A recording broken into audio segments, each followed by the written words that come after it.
Hay temas que nos generan preguntas. Ideas que nos retan. Y conversaciones que vale la pena tener. Por eso estamos aquí. Para escuchar, aprender y dialogar. Y para fortalecer el conocimiento y la defensa de nuestros derechos en los entornos digitales. Bienvenidos a Resilientes Latam. Comencemos. Las redes de apoyo y solidaridad son fundamentales para fortalecer la resiliencia digital. Aunque pensamos que la protección en línea depende únicamente de nuestras acciones, la realidad es que nos enfrentamos a amenazas que requieren respuestas colectivas basadas en la confianza, la colaboración y el cuidado mutuo. Para conversar sobre este tema, hoy nos encontramos con Camila Andrade, abogada, diseñadora legal y fundadora de Mila. Camila cuenta con amplia trayectoria en acceso a la justicia, tecnología e innovación. Muchísimas gracias por la invitación. Muy feliz de estar por acá con ustedes. Quiero que sea una conversación, obviamente, pues muy amena, que le llegue a mucha gente, que sobre todo sea un gran aprendizaje respecto a este tema que es tan interesante. Claro que sí, no, pues Camila, súper bienvenida por acá a Resilientes Latam. Te agradecemos mucho por compartir con nosotros este espacio. Sabemos que eres una súper experta en todo el tema de justicia digital, de desarrollo digital y legal tech. Entonces, si quieres, pues, Mafe, arranquemos. Listo, empezamos. Camila, para empezar, ¿por qué la protección de los derechos digitales ya no debe verse como una responsabilidad individual, sino como un esfuerzo colectivo? Pues es que, a ver, siento que ya la era en la que estamos con inteligencia artificial y que estamos también en un mundo que está totalmente globalizado, pues el ser individuos finalmente ha perdido un poco el sentido. Obviamente tiene sentido todavía desde un punto de vista social, filosófico y todo, pero desde el punto de vista digital ya no tiene tanto sentido. Por una razón, y es que uno tiene sus contraseñas, por ejemplo, en temas digitales, ¿no? Y uno pues no es nadie dentro de ese vasto mundo de correos, de emails, de identidades digitales, de personas que están en medios digitales. Entonces es muy importante tener una red de apoyo, tener muy claros también como cuáles son las reglas de juego para tener una buena vida digital, ¿no? Y darse cuenta de que somos muy pequeñitos finalmente frente a esas Big Four que llaman en Estados Unidos también, ¿no? O en inglés. Las grandes corporaciones finalmente pues, tienen el poder en cuanto al mundo digital y es por eso que es muy importante lo colectivo. Es muy importante organizarnos de manera a sopesar un poco ese desequilibrio o esa falta, digamos, de fuerza que podemos tener como individuos al volvernos comunidad, al volvernos una fuerza colectiva, podemos enfrentarnos de una manera muchísimo más sencilla a estas, digamos, grandes corporaciones que son quienes tienen el sartén por el mango en el momento, todo el tema de los derechos digitales. Bueno, Camila, muchas de las personas que nos ven en este podcast y también, pues, o son o quieren ser líderes comunitarios. Cuando hablamos en tema comunitario y de eso que tú mencionas sobre armar una red de apoyo, ¿cuáles serían como esos actores claves que deberían integrar como esa red de apoyo en todo el tema y el entorno digital? Súper buena pregunta porque sí, o sea, si esa es la clave de la red de apoyo, pues ¿quiénes tienen que conformarla? Me arriesgaría a decir que un factor, un personaje fundamental en esto es pues, tu comunidad más cercana, finalmente las personas que te protegen. Tus derechos digitales están protegidos en la medida en que tú como persona también estés protegido por tu red más cercana, ¿no? Tu familia, tus amigos, personas que puedan saber qué te pasó, ¿no? En dónde estás, responder de alguna manera por ti. Pero más allá de eso, sí es verdad que el mundo digital requiere como de cierto conocimiento especializado y uno, pues el más primitivo se me ocurre pensar es el técnico, es la persona que sí sabe programar, la persona que sí sabe sobre todo, digamos, esta infraestructura técnica que hay detrás de los derechos digitales, de los derechos que tenemos en el medio digital. Entonces ese podría ser como un gran pilar de esa red de apoyo, ¿no? La parte técnica. Que por ejemplo, yo como llegué a los derechos digitales, yo llegué porque estuve asesorando a una ONG que se llama IPANDETEC en Panamá y ellos de hecho también tratan muchísimo este tema de los derechos digitales. Hicieron una investigación súper interesante sobre violencia digital contra las mujeres. Entonces ahí pude entender, por ejemplo, hasta qué punto las mujeres no estamos muchas veces involucradas en temas tan importantes como puede ser derechos digitales o esa parte técnica, ¿no? Esa infraestructura que genera esos derechos digitales. Muchas veces por desconocimiento, muchas veces por brecha, ¿no? Por desigualdad, por falta de oportunidades. Pero entonces eso muestra que esa red de apoyo tiene que estar conformada de manera diversa por un perfil técnico, en primer lugar, ¿no? Que maneje muy bien toda la parte, digamos, de la infraestructura. En un segundo lugar, diría que también abogados, pues yo también creo que los abogados a veces somos un mal necesario. Eh, y la verdad es que los abogados nos podemos organizar como comunidad, organizar todas esas fuerzas, ¿no? De manera que ya no seamos individuos y, digamos, apoyar también desde nuestro expertise, ¿no? De acceso a la justicia, cómo generar una estrategia, por ejemplo, de litigio contra estas compañías, para cualquier, digamos, delito o cualquier contravención que se genere en medios digitales. Y digamos que lo último podría decir que es psicológico, pero también abierto, ¿no? En general el mundo. Psicológico, ¿por qué? Porque pues también es muy importante entender que esto está cambiando el paradigma, ¿no? La manera en que estamos entendiendo la tecnología, entendiendo la sociedad, está cambiando completamente. Y para eso creo que es importante un perfil que haga las veces como de psicólogo, ¿no? De entendernos para poder entender la sociedad y, digamos, toda esta infraestructura que les comento de los derechos digitales. Entonces, pues no lo limitaría únicamente a los psicólogos, sino en general a cualquier persona que quiera abanderarse, tomar un poco la iniciativa, porque finalmente ahorita esto es un tema de innovación, de quién va a pensar las cosas primero y quién va a lograr materializarlas primero. Ok, ok. Y pues nada, te comento ahí, dentro del proyecto, uno de los resultados es que las personas que terminen todo este ciclo de autoformación puedan ser brigadistas digitales, que también encuentren como esa capacidad para poder brindar el apoyo a diferentes pues, actores que están en el ecosistema. Camila, y otra pregunta en torno a las redes de apoyo. ¿Qué características consideras tú que debe tener un canal de comunicación de una red de apoyo para proteger los derechos de sus integrantes? Pues un punto que creo que es fundamental y diría que es el más importante es la inmediatez. ¿Qué pasa con la inmediatez? La tenemos. Nosotros utilizamos WhatsApp, utilizamos las redes sociales, que también, ¿no? Con el tema de las viralidades y eso, pues puede volverse un canal de comunicación muy grande. Entonces diría que la inmediatez es un punto fundamental en todo lo que es digital, ¿no? En todo lo que es la protección de esos derechos digitales.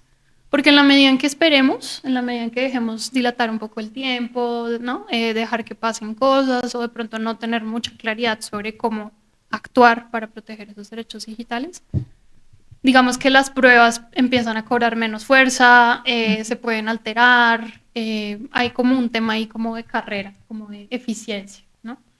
Entonces diría que el primer punto es la inmediatez, ¿no? En la medida en que haya una vulneración o algo que demanda accionar, ¿no? Actuar, lo más importante es hacerlo rápido.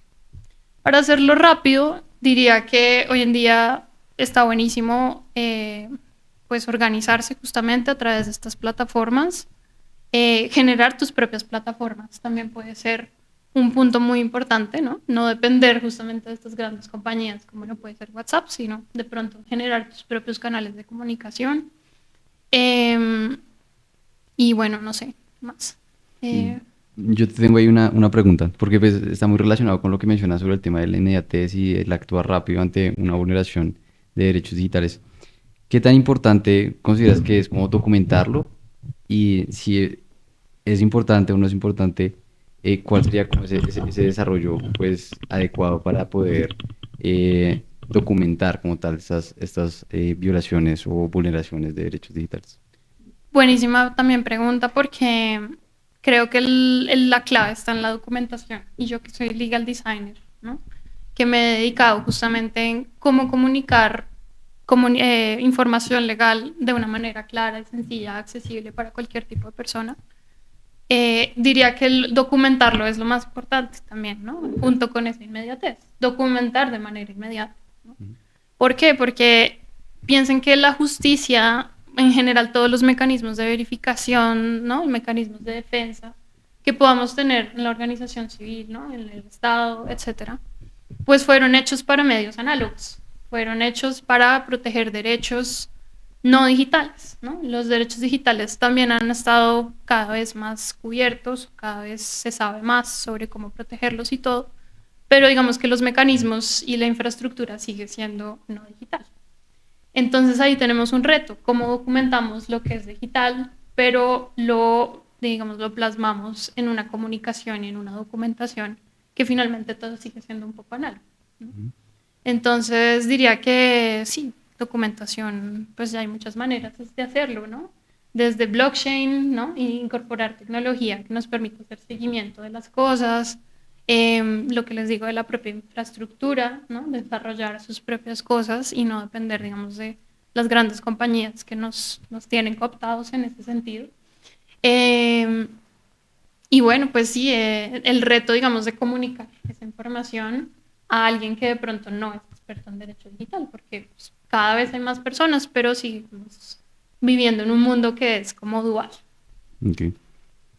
En cuanto a los beneficios que recibe una persona, en este caso, si una persona es víctima de acoso digital, de doxing, de un ataque coordinado, ¿qué tipo de apoyo en concreto puede recibir por parte de una red de solidaridad? Pues diría que lo primero es la empatía, ¿no? El solidarizarse justamente con la persona, con lo que le pasó, con, digamos, el contexto en el que le pasó, entender muy bien si esos derechos, digamos, que fueron vulnerados, se pueden atender de una u otra manera y conectar con esa ayuda, ¿no? Conectar con los expertos que de pronto justamente puedan darle una mano a esa persona, guiarla. Hay un tema muy importante y es la educación también, ¿no? Esto es un tema que muchas personas no manejan. Digamos, cuando estaba atendiendo a esta ONG en entrevistas de usuarios y eso, la gente decía, no, pero es que eso una violencia digital no se puede denunciar, no hay manera, digamos, de que eso esté protegido por la ley. Cuando uno en realidad va a ver la ley sí lo protege, ¿no? Por equivalencias en cuanto a la ley y en cuanto a esos derechos. Pero ¿qué termina pasando? Por desconocimiento la gente deja de denunciar, la gente deja de hablar, ¿no? De alzar la voz, de contar lo que le pasó. Entonces es generar un poco como ese clima de empatía y ese clima también de educación, te cuento que tienes estos derechos, te cuento que lo puedes accionar de esta manera, ¿no? Los mecanismos de protección. Y hacer que la gente pues, no se cohíba a la hora de hablar de lo que le pasó, sino que sientan un poco como esa libertad y ese espacio para poder contar y sobre ese, digamos, precedente, pues seguir construyendo, ¿no? Empezar a generar líneas, digamos, de precedentes. Ya sabemos que está pasando esto, que la tendencia es que pase aquello, entonces informar, ¿no? Informar, divulgar muchísimo esa información, que la gente esté atenta y que ante una eventual pues, vulneración de derechos digitales, la gente sepa cómo denunciar. Ok. Ahorita cuando Nicolás te estaba preguntando todo el tema de los integrantes de una red, tú hablabas de que el factor psicológico era importante. ¿Por qué consideras que el cuidado emocional es fundamental en una red de apoyo?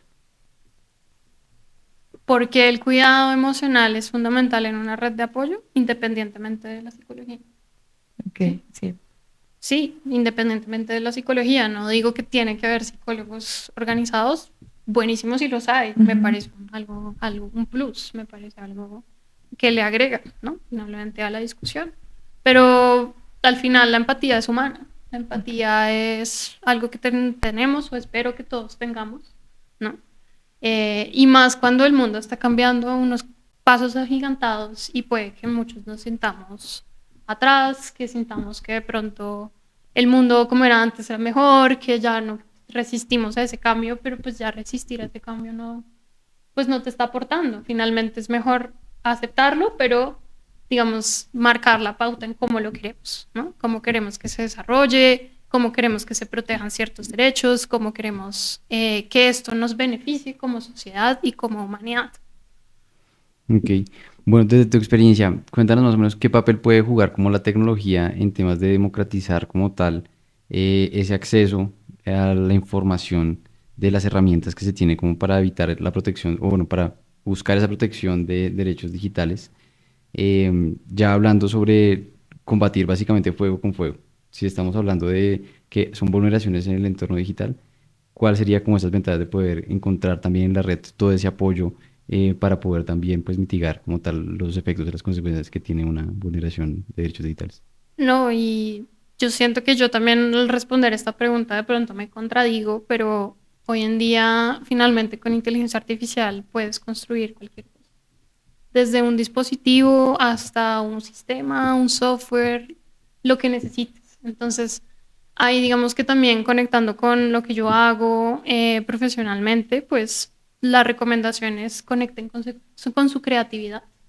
La creatividad es la energía que nos mueve, es la energía que nos permite justamente hacerle el pare a estos malos y darle la vía libre también a lo bueno que podemos generar con esa inteligencia artificial. Es cuestión finalmente de también ser éticos, de ser creativos, de pensar, ¿no? Y conectar con esa empatía, hacer para las personas, ¿no? Y no solamente pues para las corporaciones o para el negocio, sino, sí, como que creo que por ejemplo hoy en día también la infraestructura open source, todas las cosas que son open source, como todo tiene sus ventajas y sus desventajas, pero finalmente termina siendo preferible utilizar infraestructura open source, ¿no? Como de inteligencia artificial o de cualquier última tecnología que salga para construir, justamente para construir para la población civil o para el Estado o para quien sea, ¿no? Para en general la población. Pero sí, o sea, es cuestión de apropiarse y de saberlo utilizar éticamente. Camila, si una organización, un colectivo o un individuo quisiera construir hoy una red de apoyo, ¿cuáles serían las 3 recomendaciones que le darías o los primeros pasos que deberían seguir? Perdón, me perdí acá. Dale. Bueno, lo que les decía, primero vean cuál es su red de apoyo, digamos, análoga, ¿no? En la vida real. Antes de buscar como aliados de pronto más grandes, no sé, empresas y de pronto en lo internacional, aprovechando que estamos pues en un mundo globalizado, también hoy en día pues se pueden pues se puede pedir ayuda a organizaciones internacionales, ONGs, ¿no? Justamente como la ONG, ¿no? Como la Fundación Bienes y Saberes, que los pueden guiar, ¿no? Que los pueden educar en cuanto a cuáles son esos mecanismos de protección, esas formas, ¿no? En las que podemos de pronto tomar acción y cambiar un poco el paradigma. Pero digamos que también generaría pues mucho relacionamiento también con esas grandes corporaciones, con todas aquellas personas que manejan esos derechos digitales en un entorno internacional. Okay. Bueno, ¿y cuál sería como ese mensaje que te gustaría dejarle como a esas personas que están o han sido víctimas de una vulneración de derechos digitales y que se sienten como solas? O sea, ¿cuál sería como un mensaje? Pues el mensaje sería, no están solas. Es muy importante ahorita en este momento que estamos en transición justamente entre un mundo muy, muy análogo a un mundo totalmente digital. Entender cuáles son esos casos, ¿no? De violencia, por ejemplo, que puede haber, que son, digamos, lo malo de la sociedad se va replicando en el mundo digital. ¿Por qué? Porque no hay nadie que esté realmente poniendo un orden y solucionando problemas que ya hemos tenido para que no se repliquen justamente en ese entorno digital. Entonces, lo que más funciona finalmente son los casos, ¿no? Conocer el caso a caso de cada persona, saber cómo resolverlo, empezar a generar como esos caminos, ¿no? Yo me lo imagino un poco como estar en una selva y que no se vea realmente cuál es el paso o el camino a seguir, pero pues toca machetear, ¿no? Toca empezar a echar machete, a hacerte tu camino, a generar esos precedentes y generar como esas redes de apoyo, ¿no? Esas personas que están de pronto en esa primera fila dando la batalla para que se protejan esos derechos digitales, para que se respeten, para que se tengan en cuenta, para que la gente conozca cuáles son sus derechos digitales y sepa cómo ejercerlos, ¿no? De una manera consciente, de una manera inteligente, de una manera útil para la sociedad. Okay. Bueno, Camila, muchísimas gracias por tu participación en Resilientes Latam. Y pues con eso terminaríamos el videocast del día de hoy. Muchísimas gracias. Gracias por acompañarnos en este capítulo de Resilientes Latam. Esperamos que estas reflexiones te ayuden a navegar en el mundo digital con más confianza, seguridad y conciencia. Y si quieres seguir aprendiendo, te invitamos a realizar nuestro curso gratuito de autoformación de Resilientes Latam. Porque el conocimiento también es una forma de resiliencia. Nos vemos en el próximo capítulo.